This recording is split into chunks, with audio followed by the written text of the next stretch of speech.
El teatro se originó en Grecia, hacia el siglo VI a.C., en los rituales dedicados a Dioniso, el dios griego de la fuerza renovadora de la naturaleza. En estas festividades se realizaban procesiones en las que había grupos que danzaban y cantaban. Con el tiempo, estas expresiones religiosas se transformaron en representaciones teatrales, de las que surgirían la comedia y la tragedia.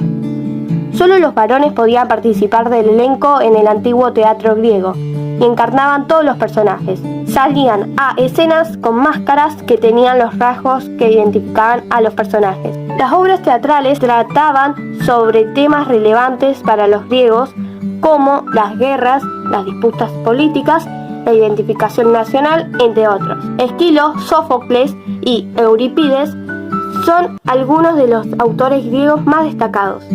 Ellos escribieron sus obras teatrales durante el siglo V a.C. Los griegos comprendían que el funcionamiento de la sociedad era consecuencia de las acciones humanas. Por eso explicaban los sucesos a partir del encadenamiento de causas y efectos.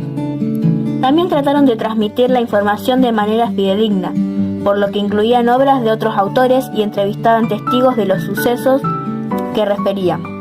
Así desarrollaron por primera vez el método de investigación histórica. El historiador más importante fue Heródoto, quien en su obra Historia narró las causas de enfrentamiento entre los griegos y los persas.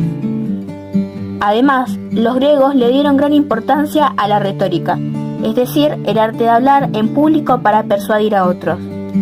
Se desarrolló un sistema que permitía enseñar ese arte como una de las principales disciplinas dentro del aprendizaje de los miembros de las clases altas interesados en la política.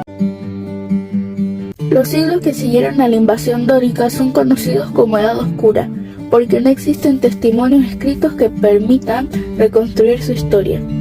Entre el 800 y el 750 a.C. reaparecen algunos escritos, entre ellos los dos grandes poemas La Ilíada y La Odisea, atribuidos a Homero.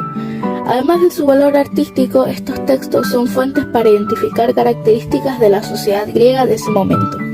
Esos relatos presentan pequeñas comunidades, cada una con su propia organización social y económica. La vida social se organizaba en el lugar de residencia de una familia, llamado oikos. Este era una unidad productiva que abastecía a esa familia. Los propietarios de grandes riquezas como tierra o ganado eran llamados aristoi, término griego que significa los mejores y del que deriva la palabra aristocracia. Este grupo social se diferenció del resto de la población y afianzó sus privilegios mediante el control del Consejo de Ancianos, una de las primeras instituciones de gobierno. La máxima autoridad asumía uno de los aristócratas con el título de basileus o rey, quien debía consultar al consejero. La principal actividad de los aristócratas era la guerra, que realizaban contra otros pueblos de la región para obtener toda clase de alimentos, artesanías y objetos de metal.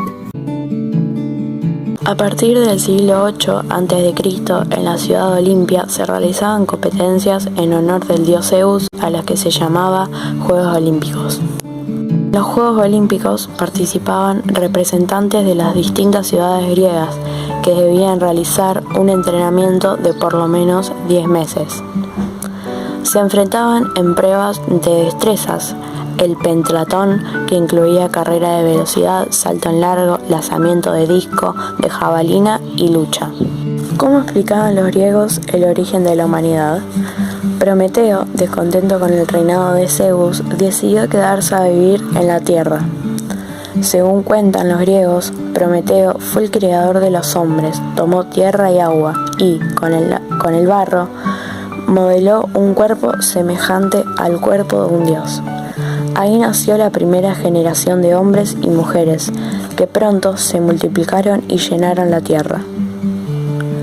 Algunos aún eran indefensos e ignorantes, así que tuvo que enseñárselos todo Prometeo. A partir del siglo VI a.C., los romanos comenzaron una expansión desde la península itálica.